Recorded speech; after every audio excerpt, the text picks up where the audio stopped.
Ayurvedic medicine అందమైన ఒత్తైన చుట్టూ జొయాస్తోనే సాధ్యం.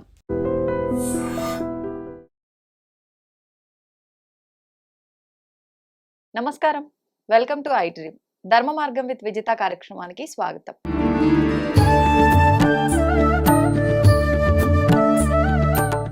ప్రస్తుతం మనతో పాటు ఉన్నారు ప్రముఖ ఆధ్యాత్మికవేత్త, శ్రీ విద్యా ఉపాసకులు శ్రీమతి జయప్రద గారు. ఇప్పుడు వారితో మాట్లాడి మరిన్ని విషయాలు తెలుసుకుందాం. అమ్మ నమస్తే. నమస్తే అమ్మ. శ్రీమాత్రే నమః. శ్రీమాత్రే నమః. అమ్మ, మనకి కార్తీక మాసంలో చివరి సోమవారం మిగిలింది.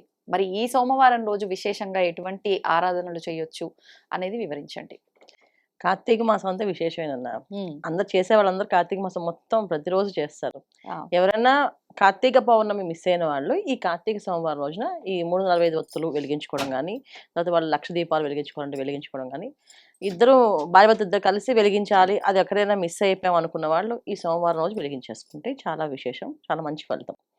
అయితే కార్తీక మాసంలో విశేషంగా ఒక్క రోజు అని కాదు, మొత్తం మాసం అంతా కూడా విశేషమే. ఈ కార్తీక మాసానికి అధిపతి ఎవరు? మనకి చంద్రుడు. చంద్రుడు అంటే ఏంటి? మన మనఃకారకుడు. మనసు ప్రశాంతంగా ఉంటే ఏ పనైనా చేయగలుగుతాం. మనసు ప్రశాంతంగా లేకపోతే ఏది చేయలేం. అందుకే కార్తీక మాసంలో మీరు ఒక్కరోజు చేసినా విశేషమే, కార్తీక స్నానం చేసినా విశేషమే, కార్తీక దీపం వెలిగించినా విశేషమే, కార్తీక దీపదానం చేసినా విశేషమే. ఏదో ఒక పుణ్యం అంటే ఎంతో కొంత పుణ్యం చేస్తే కూడా మీకు చాలా విశేషమైన ఫలితాలు వస్తాయని మన పురాణాల్లో చెప్పారు. ఈ పురాణాలు చెప్పడం వల్ల మనం అందరం కూడా ఫాలో అవుతాం. అయితే వీటిలో ఏం చేస్తున్నాం? దానం, పూజ, దీపం ఇవన్నీ కానీ చేస్తున్నాం. అవును. చాలా మంది ఏంటంటే సాత్విక ఆహారాన్ని మిస్ అవుతున్నారు. ఎందుకంటే ఇవన్నీ చేసేస్తాను, మళ్ళీ బయటకు వెళ్ళి ఈ కావాల్సినవి తినేస్తున్నారు. ఈ సోమవారాలు మాత్రం తినకూడదు కదా, సోమవారాలు ఉపవాసం ఉందాం, ఆదివారాలు. కార్తీక మాసంలో అసలు మొత్తం సాత్విక ఆహారం తప్ప మిగతా ఏ ఆహారాన్ని తీసుకోకూడదు. అంటే కార్తీక మాసం అనగానే సోమవారాలు, పౌర్ణమిలు ఇవి విశేషం కాబట్టి ఈ రోజున ఉంటే ఓకే, మిగతా రోజులు అవసరం లేదు అనుకున్న వాళ్ళు యథావిధిగా అలా చేసుకుంటున్నారు. కానీ కార్తీక మాసంలో ఏ పని చేసినా పుణ్యం కింద వస్తుంది, ఏ తప్పు చేసినా పాపం కింద వస్తుంది. ఈ విషయం అందరికి తెలియదు. సో మనం ఇవాళ పుణ్యం చేసేసుకుని వాళ్ళ దీపాలు వెలిగించా, రేపు మళ్ళీ మనం తినాల్సిన తినేసామంటే దాని తగ్గ పాపం కూడా వస్తుంది. చాలా మంది అనుకుంటారు మా జీవితంలో ఎందుకు అదృష్టం రాదండి, మేము ఎన్నో పూజలు చేస్తూ ఉంటామని.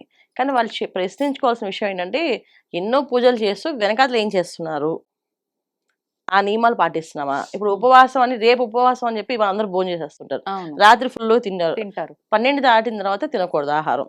12ంటికో తిన్నాం, 11ంటికో తిన్నాం, అది కూడా దాని కింద వస్తుంది కదా. అవును. అంటే ఉపవాస దీక్ష అంటే ఎలా ఉంటుంది? ఆహారం శరీరంలోకి వెళ్ళిన తర్వాత ఒక 8 గంటలు అలా వదిలేసి అది మొత్తం పచనం అవుతుంది, అరుగుతుంది. కానీ 8 అవర్స్ అవ్వకముందే మనం తింటూనే ఉంటాం ఏదో ఒకటి. రేపు ఫాస్టింగ్ కనుక ఇవాళ మొత్తం తినాలి, రేపు మార్నింగ్ నుంచి ఫాస్టింగ్ కనుక నైట్ ఎక్కువ తినాలి. ఇంకో గంట అయితే మొదలు పెడతామనే ముందు వరకు కొంతమంది తినేవాళ్ళు ఉంటారు. సో ఇవన్నీ కూడా దీక్షల కింద రావు. అప్పుడు మనం ఉపవాసం చేసాము, భగవంతుని అనడానికి అర్హత ఎక్కడ ఉంది మనకి? సో ఇలాంటివి చిన్న చిన్న విషయాలు, పెద్ద పెద్ద విషయాల్లో మనం వెళ్ళొద్దు, చిన్న చిన్న విషయాల్లో మనం చూసుకుంటే అవుతుంది. తర్వాత కార్తీక మాసంలో కార్తీక స్నానం ఒక రోజు సోమవారం రోజు 4ంటికి లేచి స్నానం చేసిన వాళ్ళు ఉన్నారు. 4ంటికి స్నానం చేసి దీపాలు పెట్టి, తులసమ్మ దీపాలు పెట్టి స్నానం చేస్తాం. నెక్స్ట్ డే మంగళవారం వచ్చింది, లేదు నేను కార్తీక సోమవారం కనుక లేచాం, ఇవాళ 10ంటికి లేవచ్చు, ఇది కూడా దోషం కింద వస్తుంది. సో కార్తీక మాసంలో మనం ఏ పని చేసినా చాలా విశేష ఫలితాలు. సో ఫలితాలు ఏంటంటే, చాలా మంది దీపాలు, పూజలు, నోములు చేయకపోయినా తెల్లవారుజానే లేచి స్నానం ఆచరించి వాళ్ళ పనులు వాళ్ళు చేసుకుంటూ వెళ్తే కూడా పుణ్యం. ఎవరిని ఏమి అనకుండా బాధపెట్టకుండా ముందుకు వెళ్తూ ఉంటే ఇంకా పుణ్యం. ఏదైనా ఆహారం తీసుకున్నప్పుడు సాత్విక ఆహారం తీసుకోవడం, అంటే ఉల్లి వెల్లుల్లి కలిసిన ఆహారం తీసుకోకూడదు ఈ మాసంలో. చాలా మంది ఇప్పుడు ఏంటంటే కొంతవరకు బెటర్. ఏం చెప్పాలంటే అయ్యప్ప దీక్షలు అనేవి ఒకటి వచ్చింది కనుక మనకి, ఆ దీక్షల్లో ఉన్న వాళ్ళు చాలా మంది ఉంటున్నారు ఈ కార్తీక మాసం. అందువల్ల కాస్త ఇంట్లో వండట్లేదు కదా, అదొక పుణ్యం. ఈ 41 రోజులు దీక్షలు చేస్తున్నారు వీళ్ళంతా, దీనివల్ల కాస్త పుణ్యం సంపాదించుకుంటున్నారు. ఇలాగ ఇవి చేసుకుంటూ వెళ్ళాలి. కార్తీక సోమవారం లాస్ట్ వారం చేసుకోవాల్సిన పరిహారాలు, పూజలు ఏమున్నా సోమవారం, మంగళవారం, బుధవారం మనకి అమావాస్య వరకు చేయండి. ఇప్పుడు దాకా చేయలేదు, మిస్ అయిపోయాము. సరే ఇప్పుడు ఈ సోమవారం నుంచి చేయండి, 5 డేస్ అయితే 5 డేస్ చేయండి, 3 రోజులు ఉంటే 3 రోజులు చేయండి, లేదా లాస్ట్ రోజు చేయండి, అమావాస్య రోజు చేసుకోవచ్చు. ఇప్పుడు ఈ సోమవారం రోజు చాలా మంది నారికేల దీపం పెడితే విశేషం అంటున్నారు. నిజంగా ఇది ఉందా అమ్మ నారికేల దీపం అనేది? నారికేల దీపం అనేది ఉంది, శాస్త్రంలో ఉంది. ఫల దీపం అంటాం కదా, ఫలం అంటే మనకి నారికేళమే. అవును. ఆ విధంగా పెట్టచ్చు. అంటే ఏంటంటే ఇవన్నీ కొంచెం కోరికల్ని ఎక్కువగా పెంచే లక్షణాలు.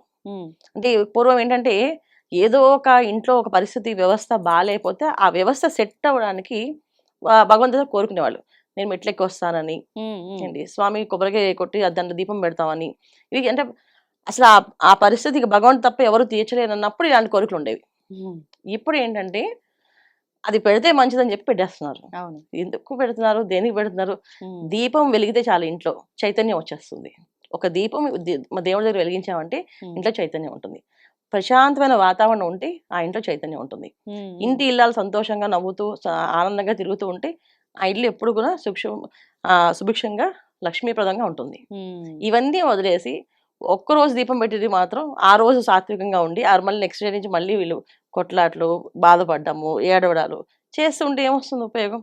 అందుకని దీపాలు ఎంత విశేషమో ఇంట్లో ఉండే వాళ్ళు అంత విశేషం. ఇంట్లో ఉన్న ఇల్లాలకి అంత ప్రాధాన్యత ఉంది. ఆవిడ సంతోషంగా ఆనందంగా ఒక్క దీపం వెలిగించినా సంతోషం వస్తుంది. మనకి కార్తీక మాసంలో పోలి పాడ్యం రోజు పోలి చేసిన పని ఏంటి? అందరూ పూజలు చేస్తారు. ఆవిడ ఏం చేస్తుంది? నువ్వుద్దరికి వెళ్ళి ఒక దీపం వెలిగించింది. ఆవిడ తీసుకెళ్లారా భగవంతుడు? వీళ్ళందరూ తీసుకెళ్లారా? కదా. అంటే ఆమెకు తపన ఉంది, అంటే చెయ్యాలి, కోరిక ఉంది. ఎవరిని ఏమి బాధపడకుండా, ఎవరిని ఏమి అనకుండా చేస్తుంది. ఇది మీకు చెప్తా తర్వాత. అయితే ఇప్పుడు ఈ సోమవారం రోజు మనం చేసే కార్యక్రమాలు ఏంటంటే, ఈ సోమవారం రోజు కార్తీక దీపాలు సాయంకాలం పొద్దున్న, రాత్రి కుదరని పక్షాల్లో తెల్లవారుజామున పెట్టాలి. అయితే ఒకే ఒక నియమం ఏంటంటే, నేను చెప్పాల్సిన విషయము అందరికి చెప్పాల్సింది ఏమంటే, వాళ్ళ రోజు నా కార్తీక సోమవారం ఉద్యోగాల కోసం వెళ్ళిపోతున్నారు పాపం. వెళ్ళి ఆ ఉద్యోగాలకు వెళ్ళి అక్కడి నుంచి అటు నుంచి వచ్చి ఆఫీస్ నుంచి వచ్చి దీపాలు వెలిగిస్తున్నారు. అది పుణ్యం కింద రాదు, ఖచ్చితంగా రాదు. ఎందుకంటే ఆఫీస్ వ్యవస్థ అనేది అందరూ సంబంధించింది. దాంట్లో అశౌచం అనేది ఉంటుంది, ఉండకుండా ఏది ఉండదు. ఎందుకంటే అందరూ చేస్తాం కదా, అందరికీ మంచి రోజు మంచిగా ఉండాలని లేదు కదా. ఈ నెలసరి ఇబ్బందులు ఉన్న వాళ్ళు ఉంటారు, ఏదో ఒక మైలు అశౌచం ఉన్న వాళ్ళు ఉంటారు, వాళ్ళని మనం తగులుతాం. అదే దాంతో వచ్చి మనం దీపం వెలిగిస్తే పుణ్యం అనేది కాదు. అందుకని స్నానం ఆచరించి చేయండి. లేదు నాకు అలా కుదరదు అంటే తెల్లవారుజామున చేయండి. కార్తీక సోమవారం రోజు తెల్లవారుజాము 4ంటికి దీపం వెలిగించవచ్చు, మనం తులసి మధ్యలో వెలిగించవచ్చు. దేవుడి గుళ్ళోనే వెలిగించాలని ఎక్కడా లేదు. అప్పుడు ఏంటంటే పూర్వం ఏంటంటే గుళ్ళో మనకి కార్తీక మాసంలో మనకి కథలు కాలక్షేపాలు చెప్పడానికి హరికథలు బుర్రకథలు చెప్తూ ఉండేవాళ్ళు. అందుకని దీపం వెలిగించి ఆ హరికథ వినేసి వద్దాం అని చెప్పి అలా వెళ్ళేవాళ్ళం. అది అలవాటు. అంతేగాని మన ఇంట్లో ఉన్న దేవుడిని వదిలేసి, మన ఇంట్లో తులసి కోటను వదిలేసి ఏం అక్కర్లేదు. కుదరని పక్షాల్లో చక్కగా ఇంట్లో తులసి దగ్గర చక్కగా వెలిగించండి. కొంచెం శుచి శుభ్రత పాటించి వెలిగిస్తే ఆ దీపం ఒక పుణ్యం మీకు వస్తుంది. ఖచ్చితంగా ఏదైతే కోరిక కోరుకుంటారో ఆ కోరిక నెరవేరుతుంది. వచ్చే కార్తీక సోమవారానికి అంటే వచ్చే ఏడాది కార్తీక మాసానికి మళ్ళీ మీ కోరికలు నెరవేరుతాయి. ఇది చేయాలి. కొత్తగా మళ్ళీ కోరికలు పుడుతూనే ఉంటాయిలేండి. ఇప్పుడు ఇది చేయడం వల్ల కోరిక నెరవేరినా ఉన్న కోరిక మళ్ళీ ఇంకో కోరికతో రెడీగా ఉంటారు. మానవ జీవితం అంతేనన్నా, ఆశా జీవితం ఏదో ఒకటి వస్తూనే ఉంటుంది. అందుకని మనకి ఉన్న కోరికల్లో ఇది ఒక కోరిక కోరుకుంటే ఆ కోరిక తీరుతుంది కదా. అంతే. అంటే ఎంత స్తోమత ఉందో అంతలోనే భక్తి భావనలతో చేస్తే విశేషం, అంతే అంటారు ఫైనల్ గా. అంతే అమ్మా. సంతోషం అమ్మా, ధన్యవాదాలు. నమస్తే. శ్రీమాత్రే నమః. And for more videos, please subscribe to iDream. Please subscribe to iDream. Please subscribe iDream. And please subscribe to iDream. For more videos, subscribe to iDream. please like, share and subscribe to the channel. Congratulations, iDream. Subscribe to iDream. Subscribe to iDream. So subscribe to iDream Media. iDream ki iDream team andarki huge congratulations. Please subscribe iDream Media.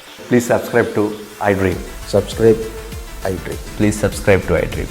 iDream అంటే నా కళల ఛానల్ను subscribe చేసుకున్న నోరు తిరుగుతలేదు, మీరైతే గంట గుర్తు కొట్టండి. For more such videos, please subscribe to iDream. Subscribe to iDream. Please subscribe to iDream. Please subscribe iDream Media. Please do subscribe to iDream. Please subscribe to iDream Media. For best entertainment and information, please subscribe iDream. And don't forget to subscribe to iDream.